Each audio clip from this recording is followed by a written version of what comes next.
if I can have everyone to rise for the Pledge of Allegiance, we'll call this meeting to order.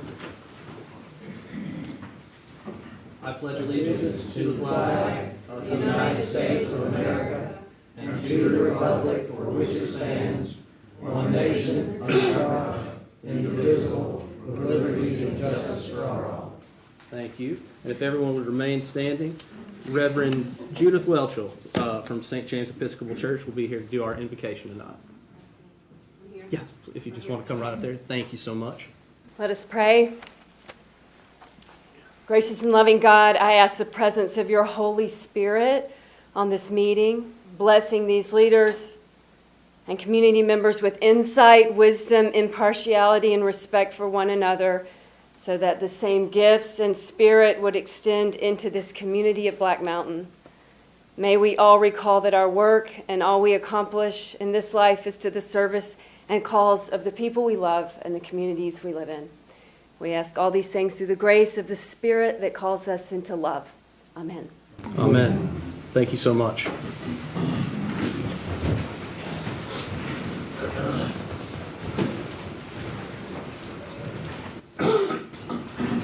All right.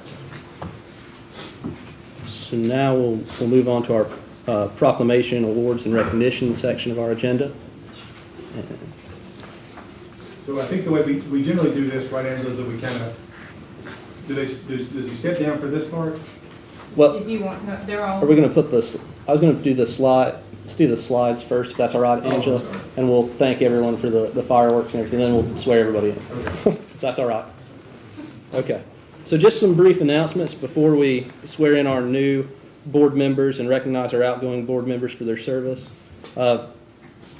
Just last week, I want to thank everyone from the town and the community for all the hard work in the preparation of the 4th of July festivities, especially down on State Street. We thank police and fire, public works for everything that they've done, and of course, all the citizens and vendors for making it such a great time. We want to give a special recognition to our sponsors of our fireworks this year: Black Mountain Savings, Keller Williams, C&K Printing, Gutter Works, Blue Ridge Waterscapes, SunTrust Bank, White Insurance, Schiffer Road, Mark Clive, DDS, Ingalls, Graybeard Realty, Wendy's, Valley Truck Service, Alderman Larry Harris, Civil Design Concepts, Precision Graphics, and Parameter Generation and Control. We thank them for their generous donation and making sure that everyone of all ages had a good time on the 4th. In addition, just a couple of other people I'd like to recognize. I'd like to recognize Rick Harwood for yet again throwing a great barbecue for the people of the town. I'm told he served over 1,900 plates on the 4th, and from everyone that I spoke with, they had a great time. I also want to recognize from last week Michael Morris and his brother J.J. Morris and his wife Margaret Epley, who were honored by the Buncombe County Land Conservancy Advisory Board this past week. The Morrises each donated Michael donated 24.2 acres, and JJ and Margaret donated 21.1 acres to the Buncombe County Soil and Water Conservation District through conservation easement, which will protect some farmland for the foreseeable future with the help of the county, and were awarded by the Soil and Conservation Board this past week. So we thank them in a time where we see a lot of things building out in Black Mountain for this preservation of this green space and this farmland. Now, with that done, we will go ahead and recognize the outgoing boards and commissions from this past year. Oh, and I'm sorry. Thank you, Angela. And this coming Thursday, the 13th, from 12:30 to 1:30 at the Lakeview Center, there will be a meet and greet and ice cream social where everyone is invited to come and speak with the mayor and board of aldermen and express whatever concerns you may have and learn a little bit about what our role is and what we do for the community and feel free to voice what we can do better. We always appreciate your input in that. And again, that's from 12:30 to 1:30 this Thursday, the 13th, at the Lakeview Center, the upstairs portion right there adjacent to the community pool. All right, and recognition of outgoing board members. And if it's all right, I'll read off the list here, and then I'll For those of you in attendance, we have a certificate of appreciation that the mayor has gone ahead and signed, thanking you for your service on these past boards. We've got Deborah Wooten for 6 years of service on the ABC board, Gerald Ruckles for his service on the Greenway Commission, Teresa Hawachin, 6 years on historic preservation, Pam Norton, 6 years on the planning board, Don McMahill, 6 years on recreation, Peter Warner, 3 years on recreation, Ray Nightingale, 3 years on recreation, Bob Polly, 5 years on the ZBA, Andrew Wagner, 5 years on urban forestry, and Ryan McCubbin, 3 years on urban forestry. So if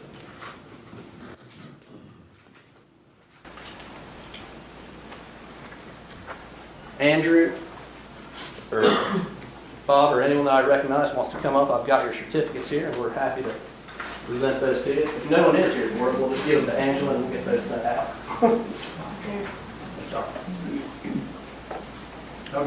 Don, we appreciate everything you do. Thank you so much for your service. My pleasure.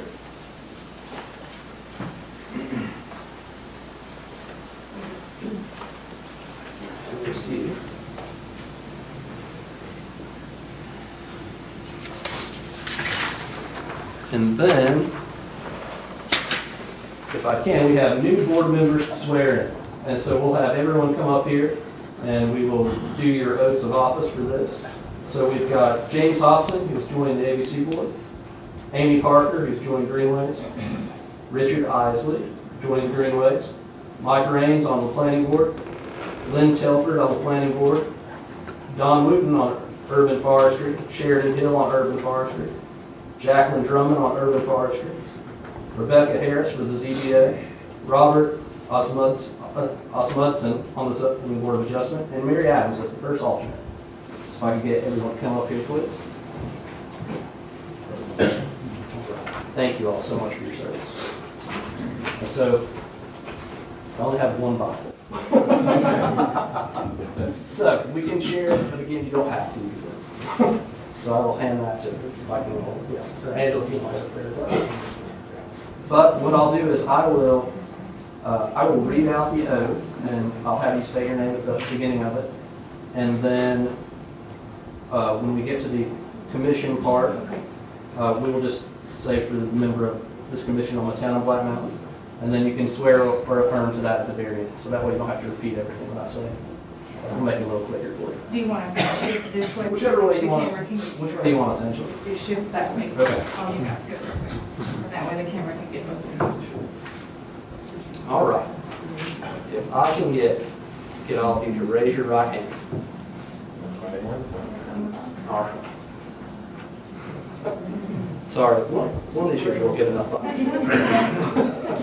Thank you guys so much. I, and please state your name,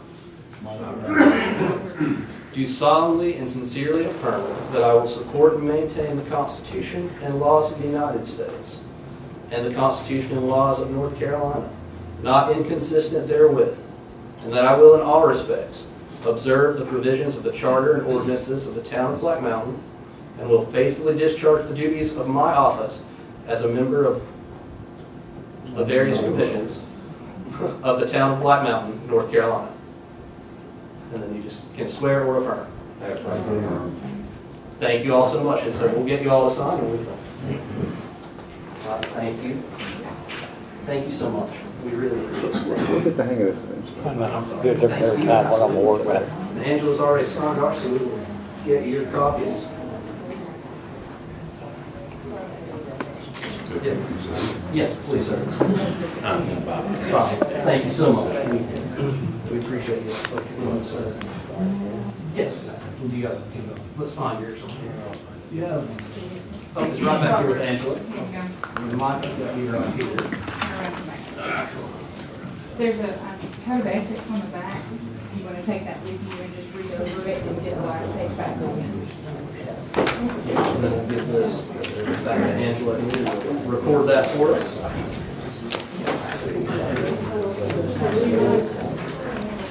Take that with you on the last page. What do you say, That's your job. Thank you very much. I don't know. I'd rather know what they with me. I got a feeling it's probably about something that's not got to you yet. No.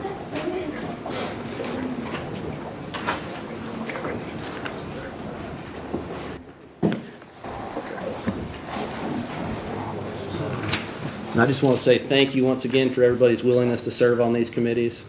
It's a true testament to the sense of community that we have here. Everyone that volunteers their time to make this a little bit of a better place, and we appreciate that service and you taking the time to do that.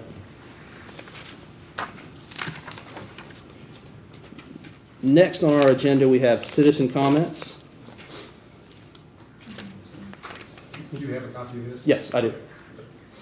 And just as a reminder, citizen comments are 3 minutes.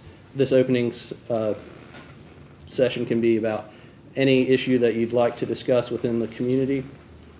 And if there is anyone that has not signed up, there will be another section once we get to the public hearings in just a little bit further in our agenda. But to start with, we have Ron Rios.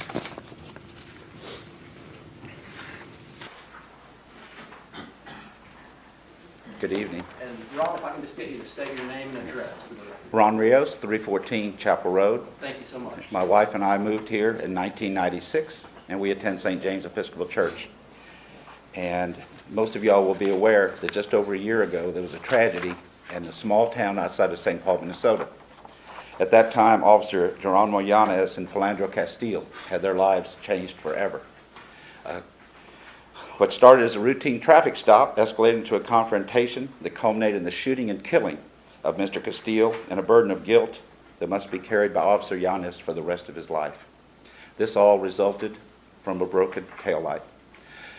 We were called upon in the sermon that followed that next Sunday. Good Samaritan was the topic, and they were talking about the well wishes and prayers that so many people put out, but it was the Samaritan who got in the ditch and did something that made the difference. And in light of these catastrophes and tragedies, we were asked to find something that we could do to try to make a difference, to be active. And what came to me was how sad that that situation was not the only one that has occurred in this country, where a taillight being broken has escalated. Eric Scott was killed in South Carolina.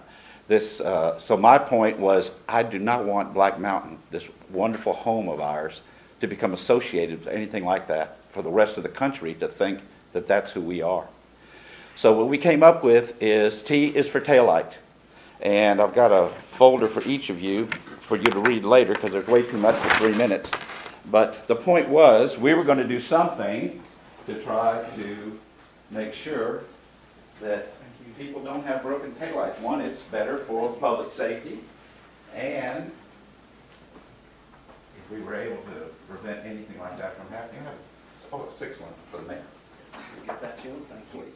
So what we've done is we formed a small group, and we tried to come up with 4 things that we could do to make this happen quickly. So first thing we said was, what if we gave people a coupon that they could get it fixed for free? It's not that they're expensive, but if you've ever tried to change one, it could be a task, since we don't do it very often and that they've gotten more difficult. So Bill McGee at Black Mountain Tire Center agreed he would provide all the labor for anyone who needed a taillight changed if they brought a coupon. So we generated a coupon, and each of you all have a coupon in your folder. And the coupon says, if you have a burned out taillight, call this number, make an appointment. Mr. McGee's people will change it. And we were able to do this because a number of people were able to make donations to us in time and talent as well as financial. The graphics printed the coupons for us. Black Mountain Auto Parts agreed to let us put a mirror on one of their storage facilities, and you'll see a picture in your folder where you can back up and see if your taillights are out. Taillights are hard to know if you have one burned out. And so that way you can look in your rearview mirror and check all your lights, and they have coupons available there. Coupons at the library, coupons at the police station. We met with Lieutenant Austin, who was supportive and allowed us to do that. We have them at St. James Episcopal Church. We have them at George's detail shop. So when he's detailing a car, if he notices the taillight's out, he can give him a coupon. So anyway, I'm not asking for anything from y'all except to know this is what we're doing. It's been, we've given the 3 minutes on Very that. good. So, Just if someone in the city asks you, I just wanted you to know. no, thank you so much for doing this and bringing this to our attention. We really appreciate it. All right, next I have Robin Josephs. Robin Josephs, 29B West Keesler. 7 months ago, Black Mountain Bungalow tore up my road. 7 months later, my road is still torn up. I have to drive every single day up an unsafe road. On June 16th, Matt wrote me an email and said that Charlie Sparks is waiting for state approval for water line extension. Well, I spent 2 hours on the phone today calling every dot in every office in Raleigh, and no one indicated to me that any permit had been applied for. So, and even if he did apply for a permit, I have to ride up and down that road, walk up and down that road every day. That road needs to be paved. The town's response to me when I was blocked from access to my home 7 months ago was I should move. I don't plan on moving. And I don't plan on getting hurt walking up and down that road. I love Bill over at Black Mountain Tire. He replaced 4 of my tires and said, it's your road. That's why you had to replace these tires. When we prayed together, when we were united together, she spoke of insight, wisdom, and impartiality. Why is Black Mountain Bungalow's need to not pave this road because he doesn't want to spend the money more important than the safety of the citizens on West Keesler? I really, really want to know that. If you all are okay on this, then I don't want to see you all sitting here anymore. And I'm like at my wit's end on this. I just don't understand why I can't live on a safe road because some contractor wants to tear up the road for his own personal gain.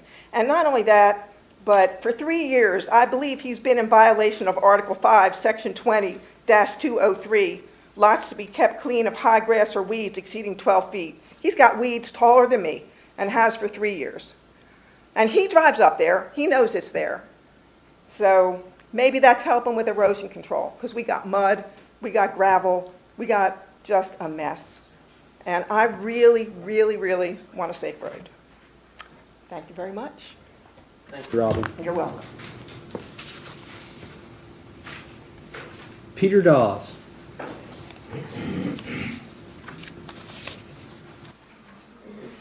Peter Dawes, 49 Sunset in Black Mountain. Proud to be a member. I'd like to thank all you guys for running and serving up there. I know you do it for the big bucks they pay you. A couple of weeks ago, I went to work, came back, and the city of Black Mountain had done this to my front yard with a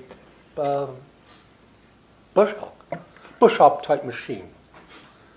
Took down rhododendrons and no trees. I didn't have any vines there or any big creeping things. And I called, and somebody from the department came over there the next morning and said, I wasn't here before, but what's the problem? I said, well, look what you've done to my front yard. So we've got 20-foot access on this road. I said, well, it's measured out. He measured out. He said, we can go up to here. We can go up to here. And then he said, I said, well, why is it 23 feet over here then? Do you have an extra 3 feet, give or take? Leave it. I asked who complained and why didn't they communicate with me in the beginning? I mean, I would have gladly cut it down if there'd have been some more. I'm not down to the roots and do this to it. He said, well, we'll be over tomorrow and clean it all up for you. Well, they never came back, and I just forgot about it. Then I thought, well, I came back over and said, why was this done? I said, well, somebody made a complaint. Complaint was that, obviously, it was a site. I live on the intersection of a road. A stop sign.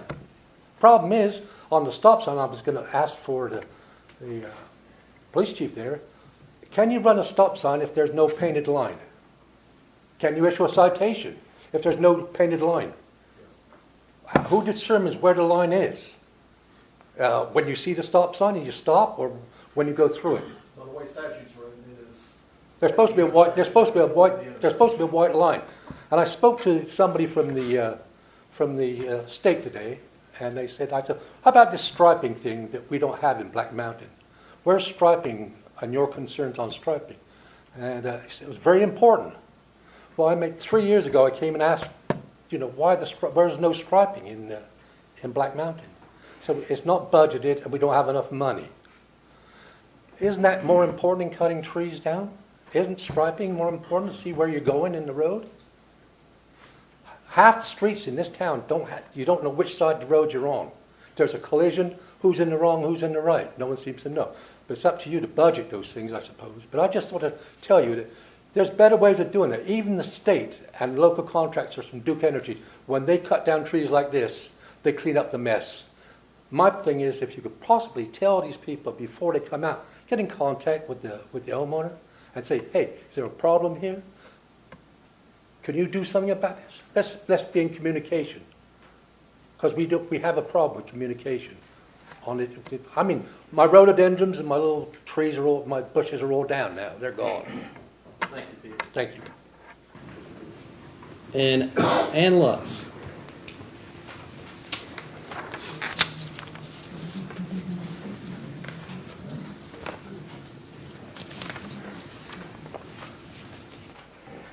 Ann Lutz, 211 North Park Lane.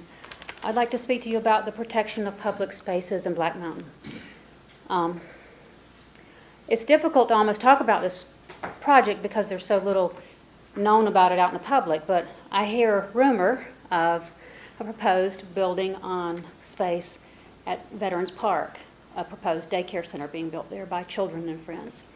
I feel like this project is a rather hidden project, and I may not have all of the details. Well, I know I don't have all the details, but maybe I don't have accurate details.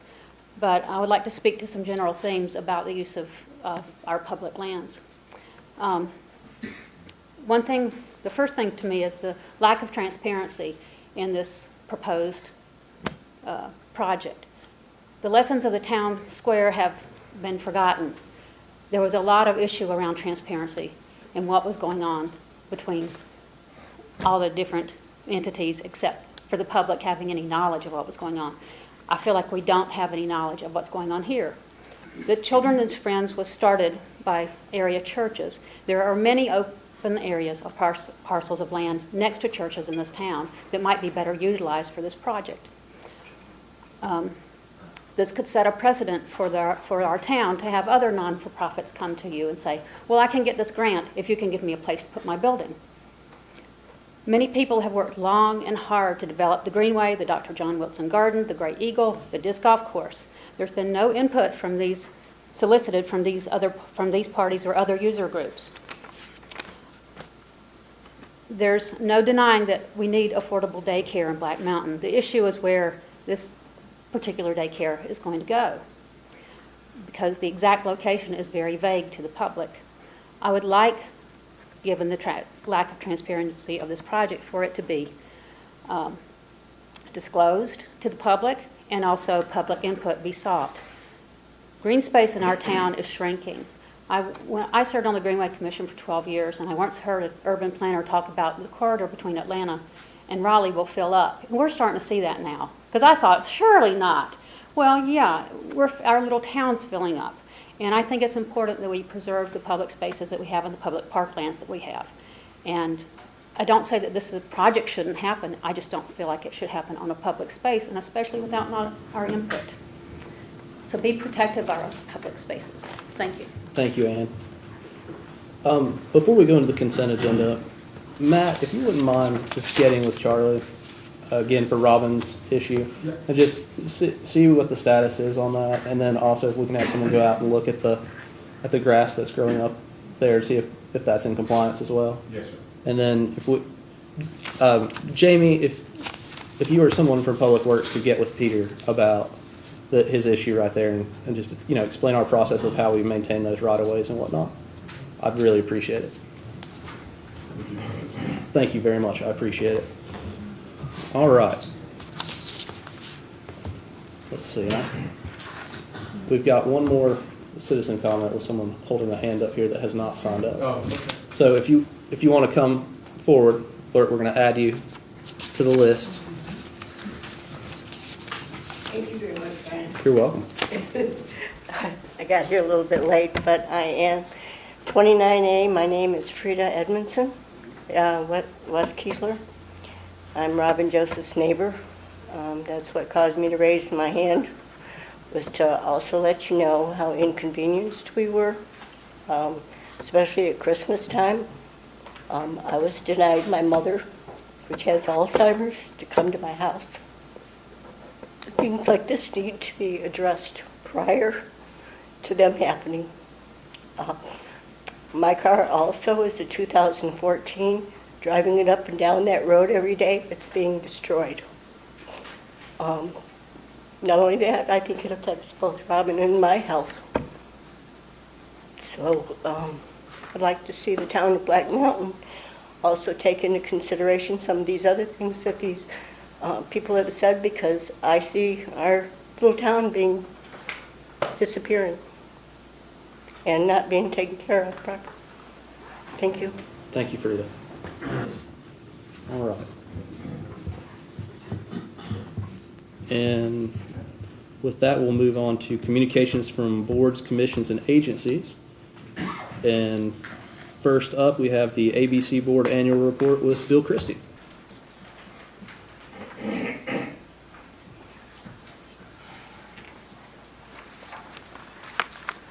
I may just, I didn't get this in time to have it sent around. I apologize for that.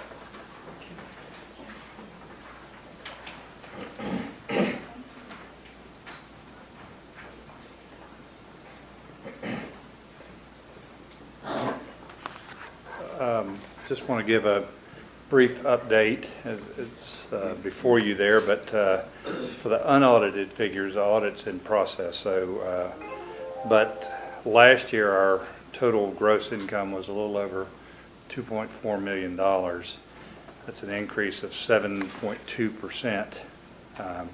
Cost of goods increased by 7.3%. We had an increase in gross profits of 16.4%.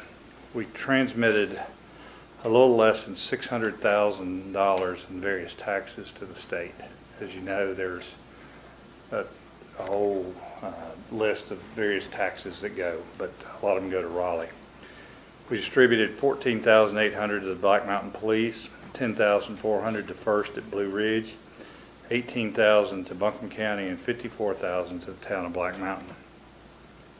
This past year, you also approved allowing us to set up a reserve excess cash for capital improvements, and that's helped us. So our cash position is very strong, and we've engaged an architect, and we're going to renovate our store. We'll have the final plans at our next meeting, we hope, and then we'll go through the bid process and so forth.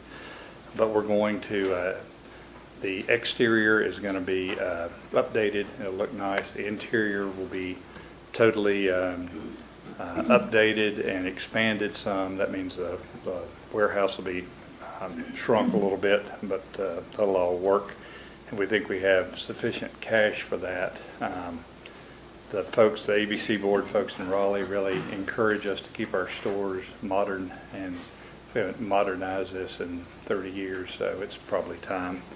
But the long and short of it is we expect shortly thereafter that we'll be able to, and our goal is to increase the distributions to the town. So we think that'll help all that. We have a great board, and we function very well. We're focused on customer service and making sure the employees focus on that, and they do. Randy Reese, our manager, does a great job, and all the employees do. So that's the quick and the dirty update from the ABC board. Any questions? Okay, thank you. Thanks, Bill. All right. And next up, we have the Greenways Commission Annual Report with Julie White. Julie.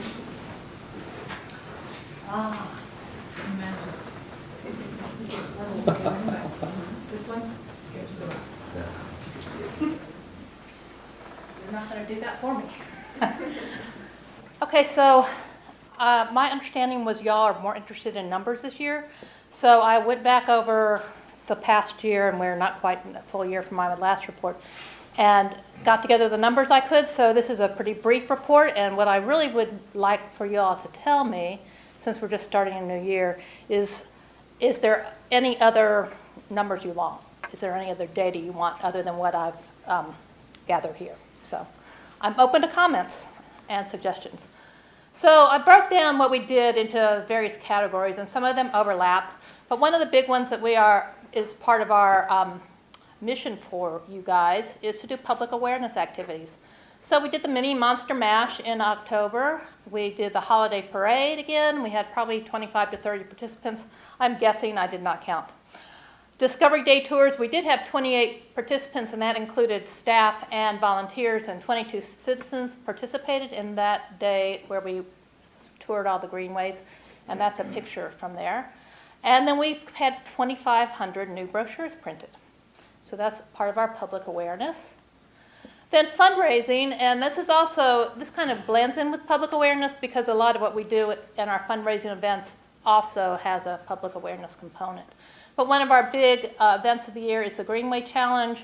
We had 206 registrants, 27 volunteers, and we netted over $4,000. And I want to thank Becky James, who recently stepped off the commission because she has been heading that up over the past years, and Amy Parker, who wasn't here tonight to be sworn in, is taking that job over. So it's a great fun day. Then other fundraising things we did, we participated in the holiday market, and we earned $365. We were selling socks, and we had our display up, so it was a combination event. This picture is taken from 10,000 Villages. They do a fundraising day for us every December. We had our display and earned $138. We've gotten approximately $400 in individual donations throughout the year.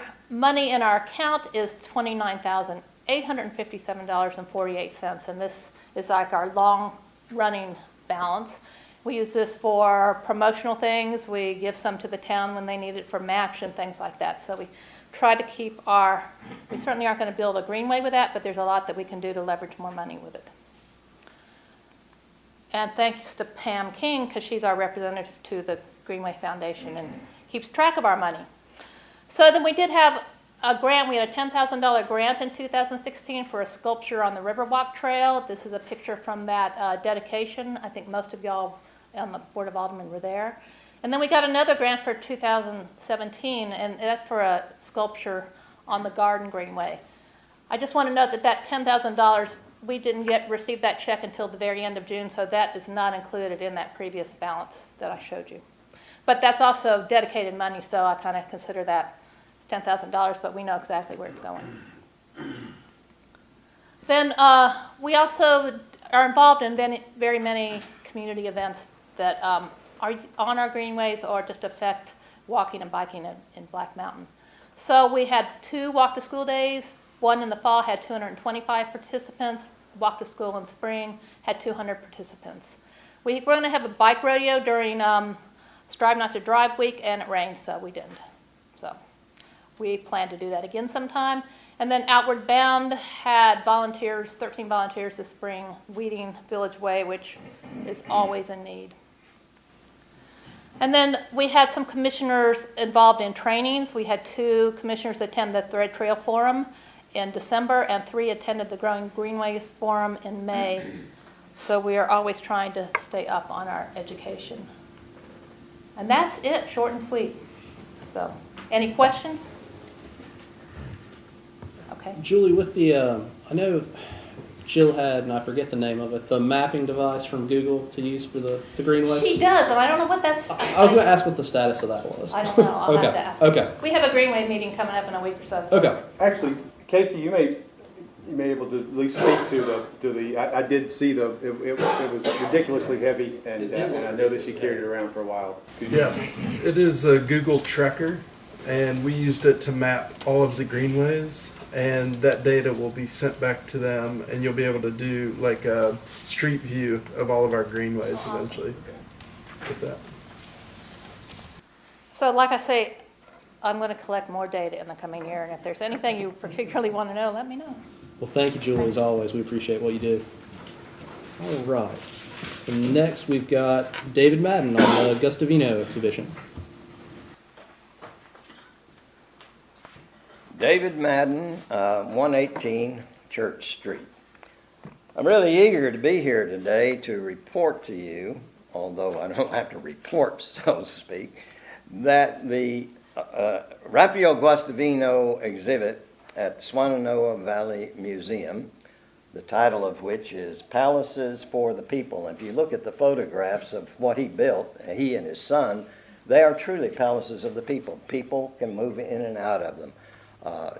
All types of buildings, is a great success, far greater than I'd hoped.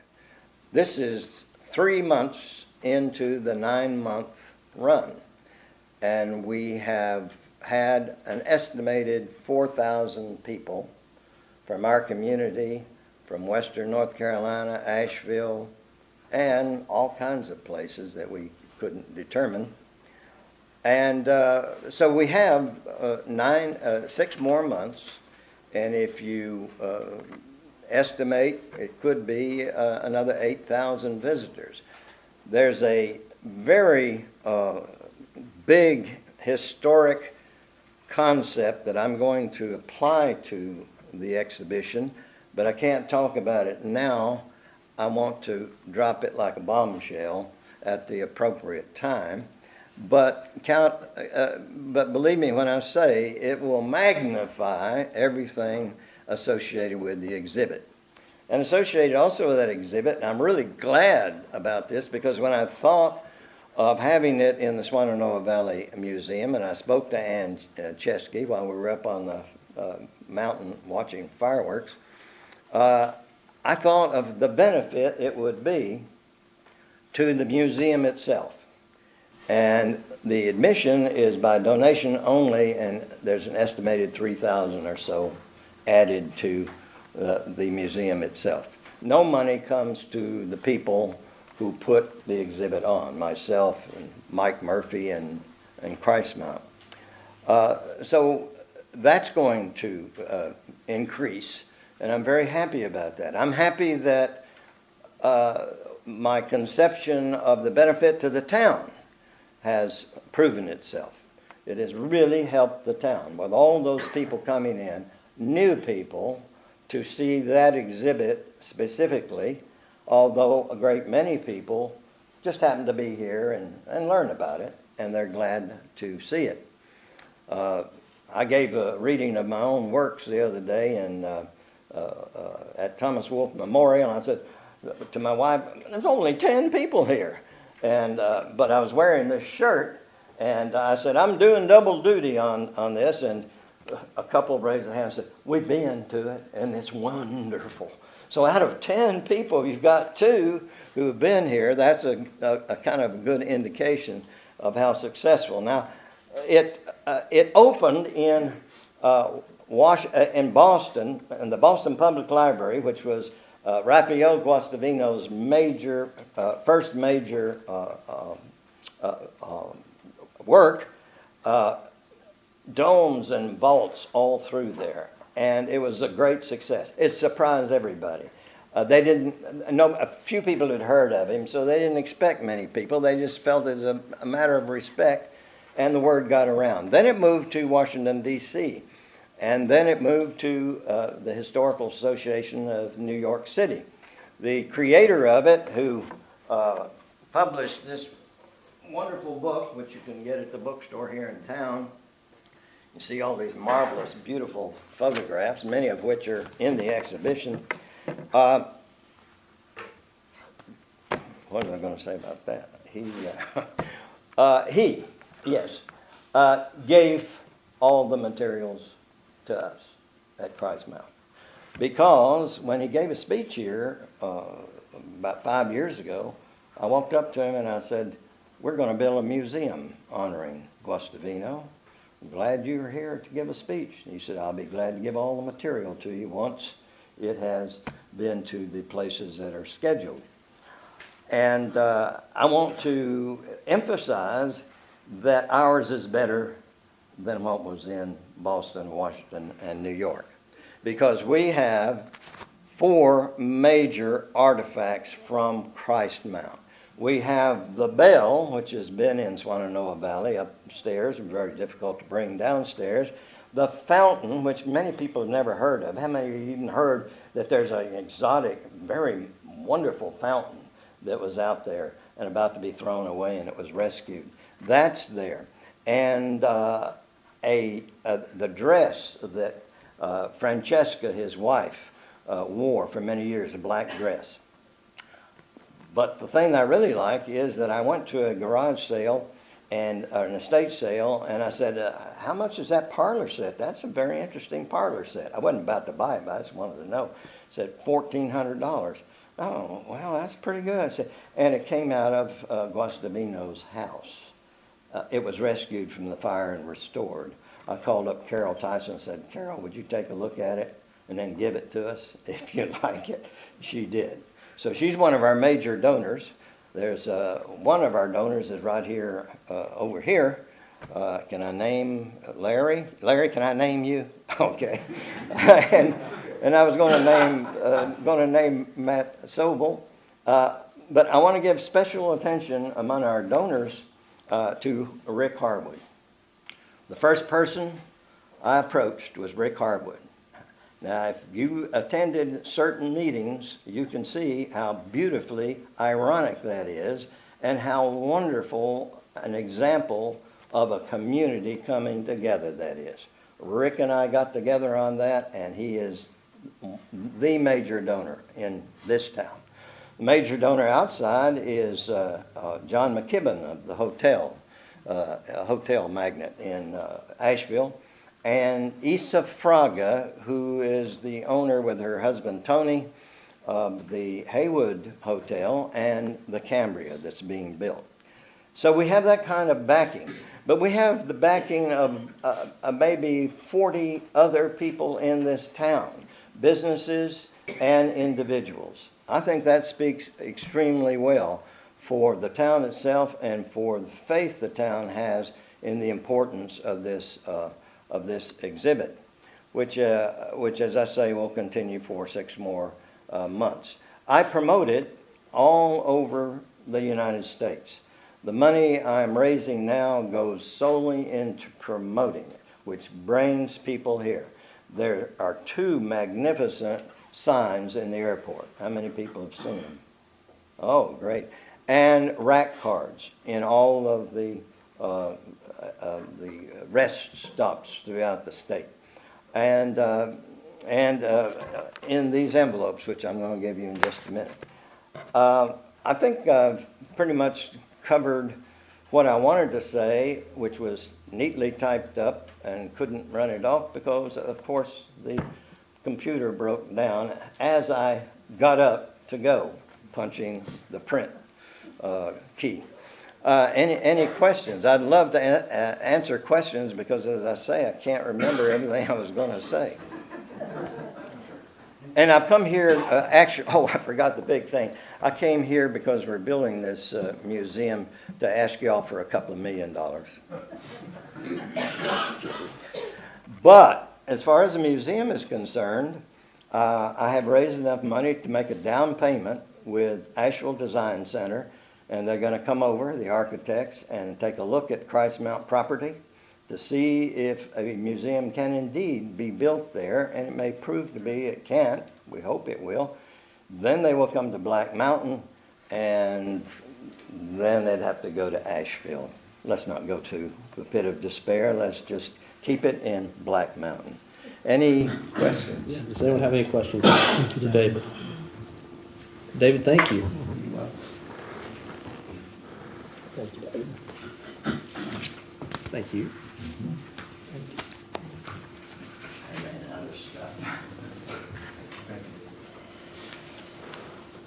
All right. And lastly on our reports, we've got Brent Miller to give us an update on the golf course. You want to look, sir?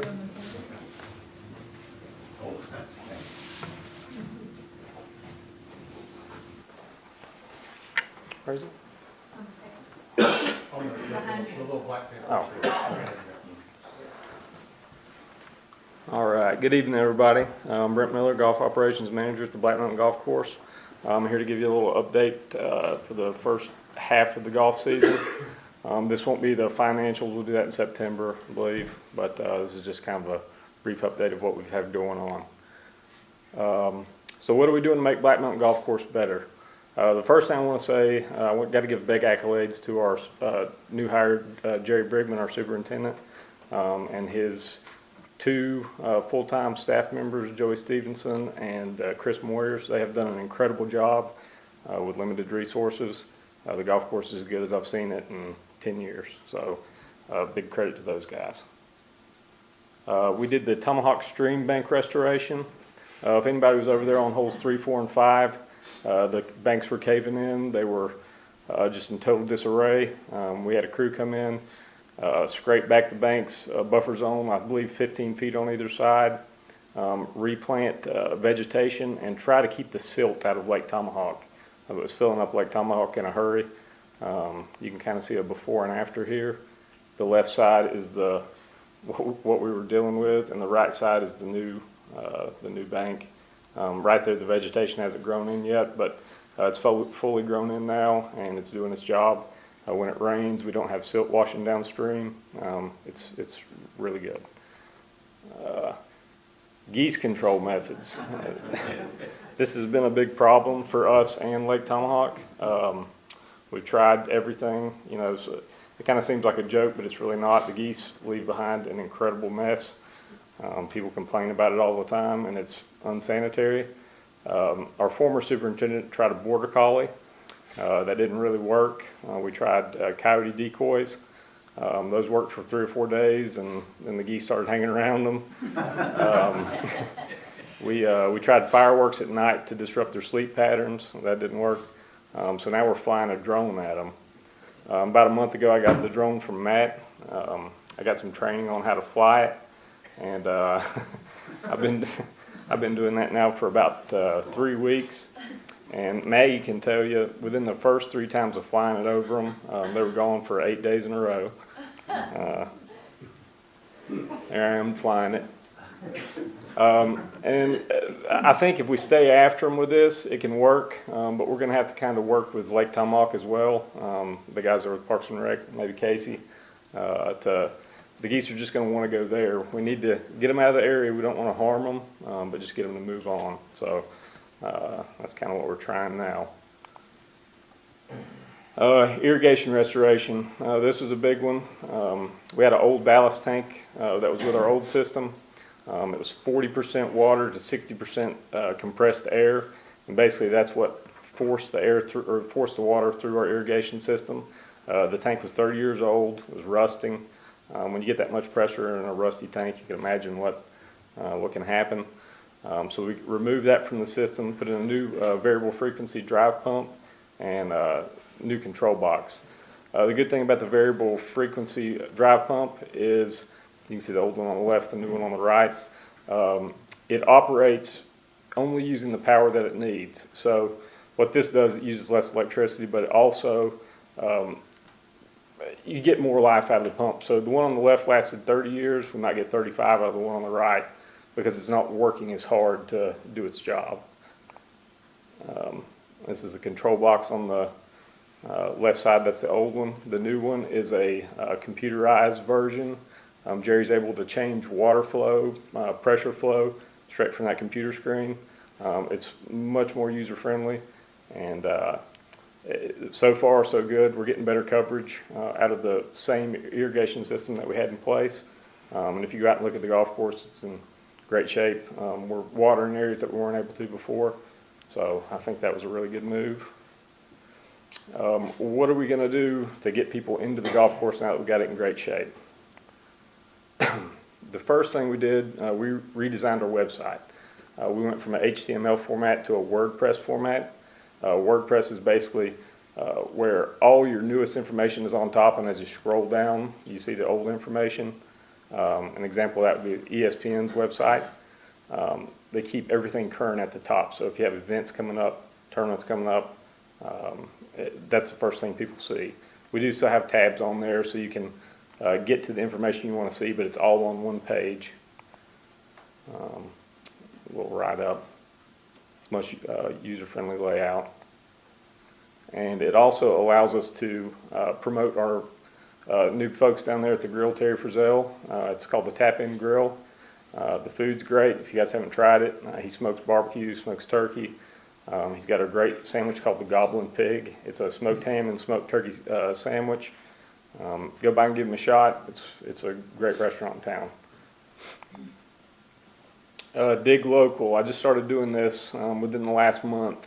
Basically what Dig Local is, it's a website that allows tourists and locals to get on and see what's going on in the town, what kind of specials are being offered. And then you have your own little segment of that site so people can, see what your website is, see what your Facebook page is. If you have Instagram, it utilizes all the social media that, it's a way to reach out to people without spending a lot of money. You can see there right in the middle of the screen, that's an ad that we've got going right now. It's for foursomes for $100 on Thursdays. That's a slow day for us, so I put that on Dig Local to try to get people to come to the golf course and fill those times.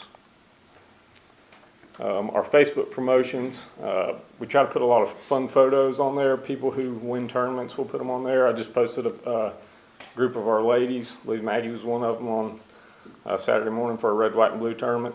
And it gets people to look at the page. You attract followers. In January, we had 930 followers, and now we're over 1,800 followers. So the more people that we can get on there, the more emails we can gather, and the more promotions we can send out to get folks to come to the golf course. So that's kind of how we're doing that. Who's playing the golf course? Over the years, membership has kind of been stagnant for probably the last 6 to 7 years. Last year we had 122 paid members. Right now we've got 118 as of July 1. And you can see that includes those who signed up after July 1 last year and they weren't up for renewal yet. We're averaging $862 per membership last year, $865 this year. Those who didn't rejoin, I have 8 that are paying as they go, 5 that can't play because of illness or have passed away, or 5 that just aren't playing anymore. But we have added 9 new memberships, 4 family and 5 individual. So we're kind of staying the same on that. But daily rate is where we're making some headway. Our average per day has gone down from 101, I can't read that, 101.7 last year as of June 1 to 98.6, but our average per round is up to 2315 from 2089. So we're making more off the players that we have, and I think it's because the course is in better shape. We're getting more daily fee players out there.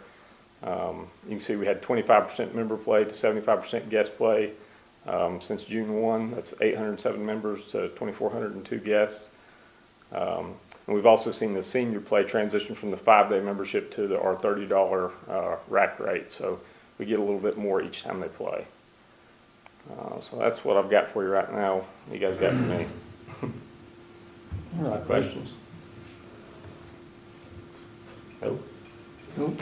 Good job, guys. Yes, thank you. Thank you guys for the hard work over there. Appreciate it.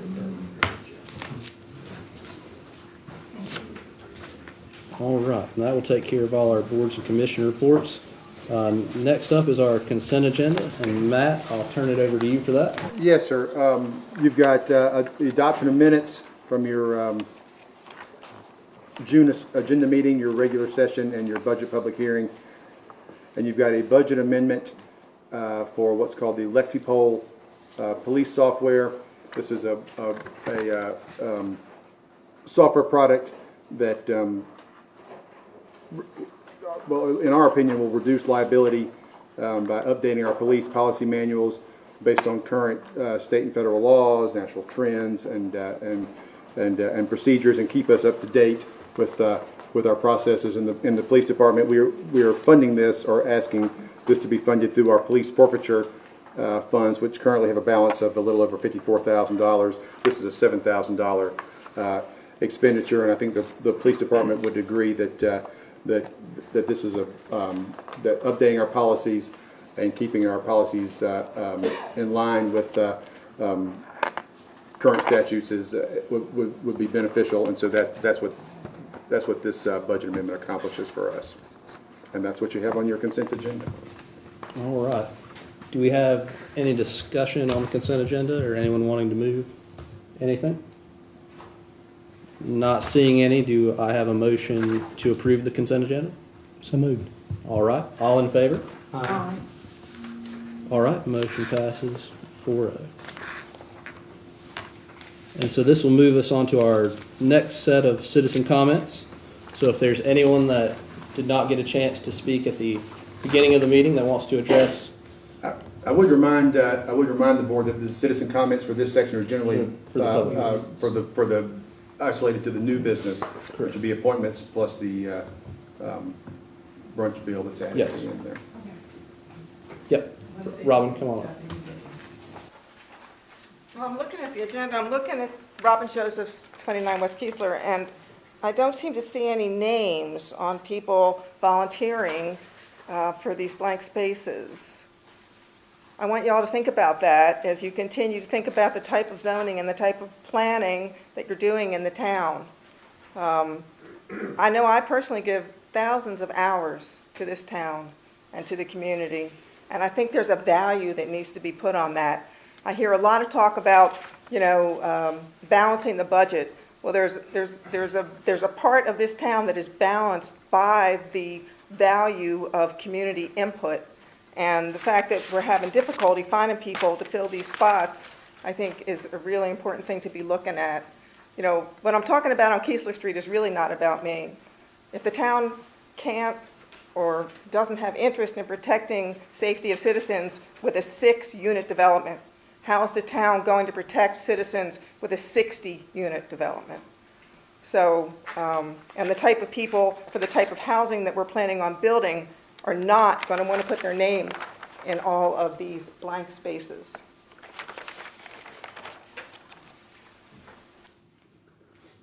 Thank you, Robin. You're welcome. President, if I may.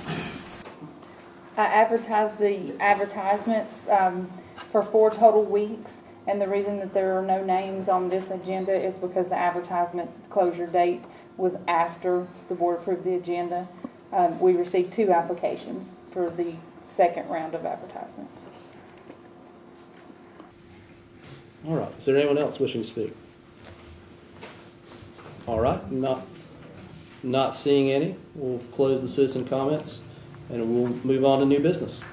And so on your new business, you've got appointments to fill vacancies on a handful of town boards and commissions, and you do have, I think, in front of you for the Greenway Commission, Leslie. Well, I think you. Well, I'm not going to tell you what you have. You have Leslie Temple and Theodore Matson on those applicants. All right. So on our appointment to fill vacancies, we've got 1 expired term ending June 30th, 2018 on the Greenways Commission. Nominate Leslie Temple. All right. We have the nomination of Leslie Temple for that vacancy. Are there any other nominations? All right. Not seeing any. All those in favor of appointing Leslie Temple to the unexpired term on the Greenways Commission, please say aye. Aye. Aye. Those against? The motion carries 4-0. You do not have any, we currently do not have any applicants, Angela, you'll correct me if I'm wrong, for Historic Preservation Commission, so there'll still be a vacancy available on that board. You do have an applicant for the second alternate seat for the Zoning Board of Adjustments. And I think we have Theodore Matson as an applicant for that alternate position. All right. Let's see. Do I have a motion for an appointment to the Zoning Board of Adjustment as one of the alternate vacancies for the second seat? Nominate Theodore Matson. All right. We have the nomination of Theodore Matson. Are there any other nominations? Not seeing any. for the appointment of Theodore Matson to fill the second alternate beginning July 1st, 2017. All those in favor say aye. Aye. All those opposed say nay. The ayes have it, 4-0. So that is going to leave you a vacancy on the Historic Preservation Commission, and the third alternate seat for the Board of Adjustments will still remain vacant. And so we will continue to reach out for those positions, and they'll remain vacant. And then that, Mr. Vice Mayor, moves us to the next section of new business. If you want to move forward, unless you've got some. We've got the Recreation Commission. Well, you don't, but I don't have, but we don't have an applicant. Okay. For that one. I think that's part of Part B. That's going to be an adjustment to the Recreation Commission. All right. So I didn't mean to leave that out, but it actually ties back in Okay. to what we're getting. What is the next section, which is an ordinance to clarify membership requirements of the Recreation Commission and the residency requirements of the Urban Forestry Commission.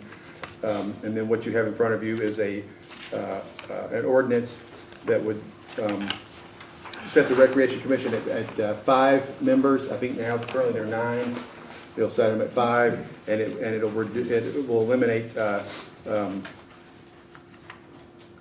some residency requirements for the Urban Forestry Commission, so that we can have a full board for the Recreation Commission and a full board for the Urban Forestry Commission.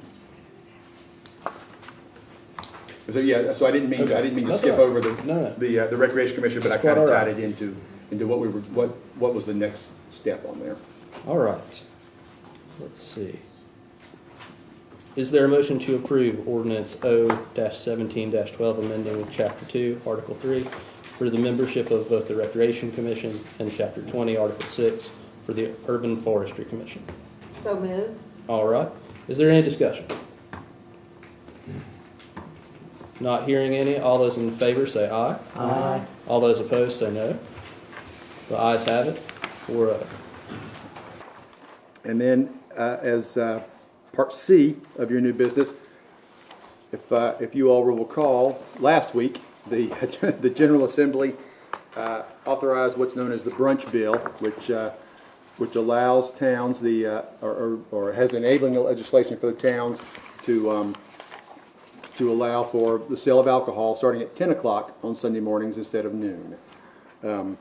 The brunch bill is kind of the name of that, but it does require an action from the town board to carry that out, and we have a motion on here. I will, and Ron will correct me if I'm wrong, because generally when we've passed ordinances in this, at least in the last few years, they've passed, as the last one did for the Recreation Commission and the Urban Forestry Commission, they passed generally unanimously. But you are required to pass a new ordinance on its first reading by a 2/3 majority. 2/3 of 5, and Dean will certainly correct me when I'm wrong on this, is more than 3. So you will have to have 4 votes to pass this on the first reading. And what that means is that if you do, then it passes on the first reading. If you do not do that, then you'll have a second reading at a future meeting, and then it can pass by a simple majority. But I do want to lay that out as I know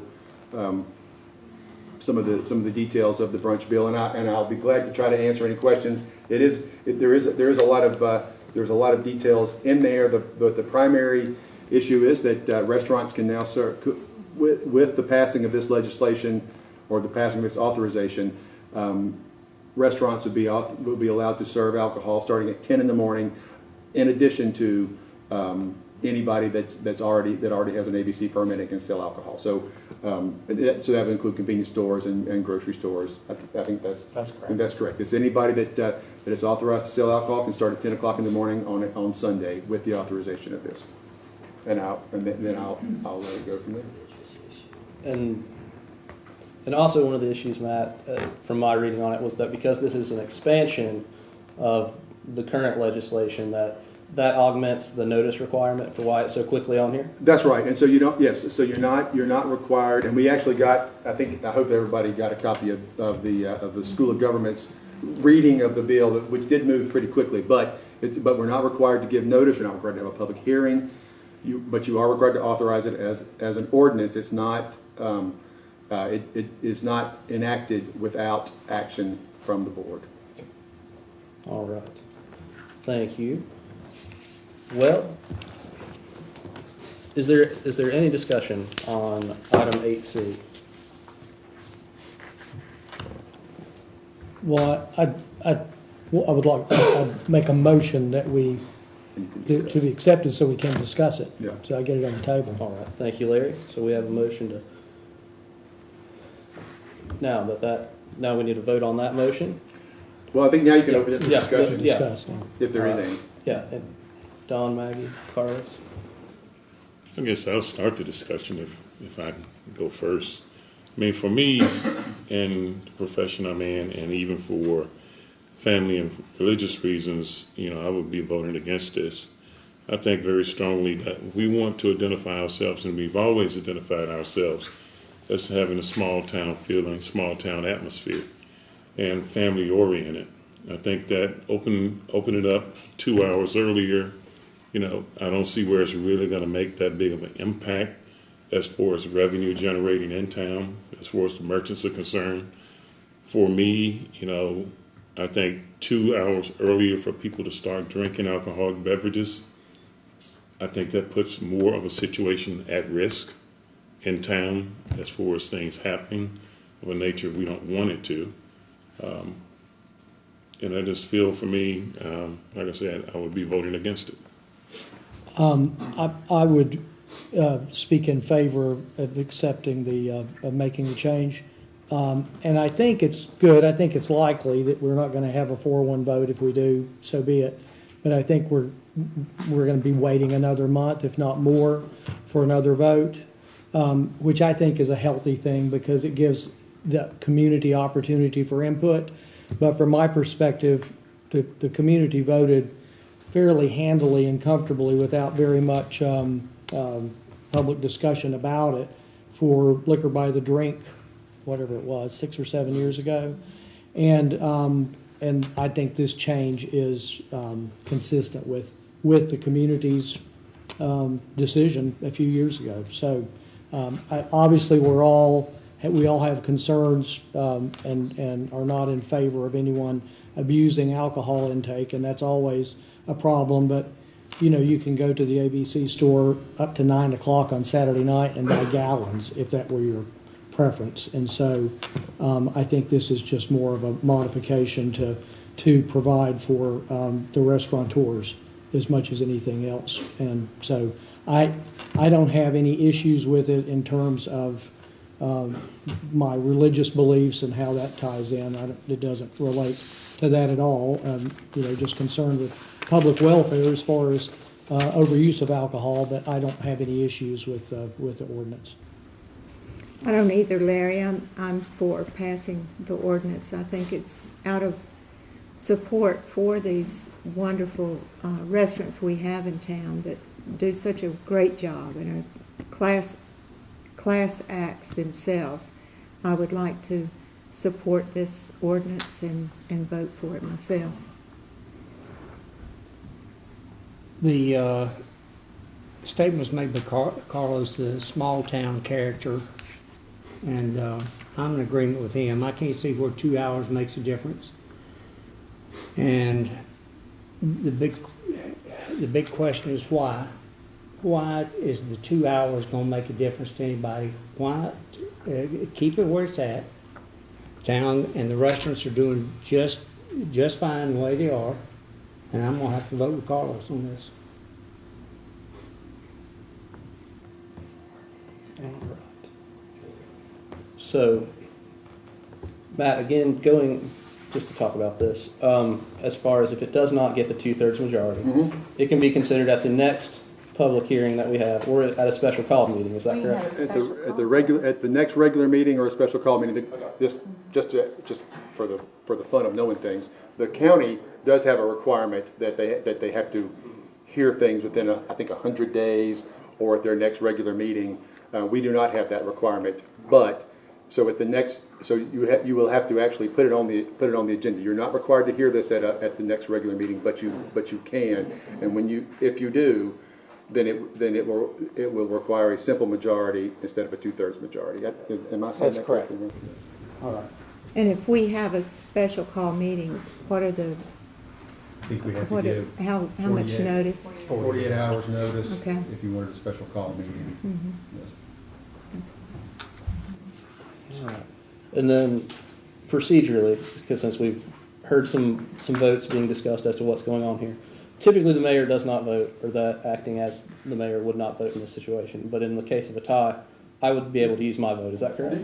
No, I can still vote. Your vote. Okay. You're as vice mayor. You're managing the meeting. Okay. Your vote still is all right. active. So Excellent. You're a voting member of the body. All right. Well, with everything said, and Larry, you made the motion to begin discussion on this. Is it fair to assume that you've made a motion to approve the ordinance as presented? Yeah, that was my motion. All right. Yeah. All right. So all those in favor of approving ordinance 01713, adding the new section to be in compliance with the brunch bill and allowing the sale of malt beverages, unfortified wine, fortified wine, and mixed beverages beginning at 10 a.m. on Sundays. All in favor say aye. Aye. All those opposed say nay. Nay. The motion passes 3-2. So it will need to be read again.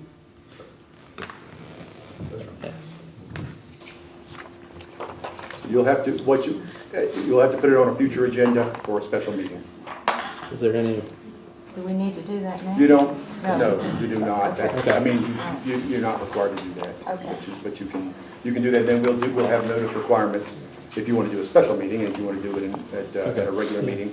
Then you would. And as I said in my comments, I think it's a healthy thing. It gives the community opportunity for input and so forth. So, yeah, very good. Let's just put it back on for our next meeting. All right, and so that will take care of our new business section and take us to communication from staff. So, I have nothing for the board this week. All right, and Matt? The only thing that I have is that I would like to acknowledge Angela Reese, who is now a certified municipal clerk. She has taken her courses over the last year and worked very hard to do that, and we're very proud of the work that she's put in, the sacrifice that she's made, and I would like to acknowledge that she's now a certified municipal clerk with the state of North Carolina.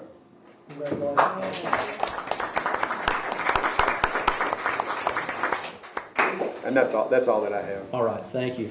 Any communication from the board? If I could, just a minute, ask for a minute of folks' time after this meeting, just to make an announcement. Fred, did you finally get that? I did. All right, thank you. Is there any comment from anyone? I just wanted to say, and I should have said this when Brent was here earlier from the golf course, he's a smart fella. He knows if he keeps the women happy, everybody's happy.